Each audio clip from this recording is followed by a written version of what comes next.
Principal एते खुशी हेले मत गोटे सुना चेनटे देले। मु तो यही वर्ष पालारू विदाय नौ चाहू चाहू 28 वर्ष हो गला। 17 वर्ष बयस कॉलेज रे पाठ पढ़ला बेले मते कल्चरल सेक्रेटरी रे ठिया कर देले। जीती गली।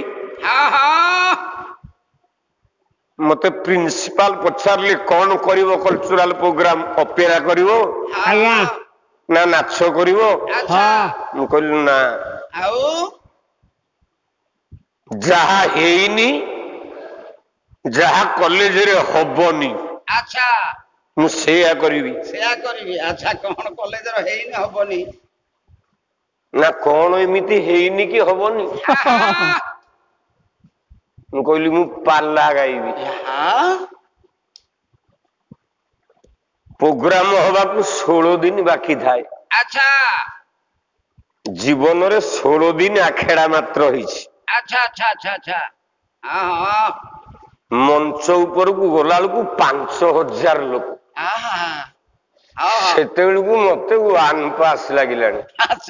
लोक मान को देखिकी एते लोक मु छोटिया छुआटा मु किपा लगाइबी। मु भाबुଥିଲି 100-200 लोक हेबे।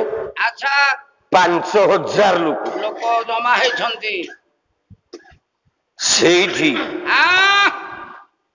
पाला हला। प्रिंसिपल एते खुशी हेले मते गोटे सुना चेनटे देले। कहले मु आशीर्वाद करूची तू जीवन रे गोटे 1 नंबर गायक हबु।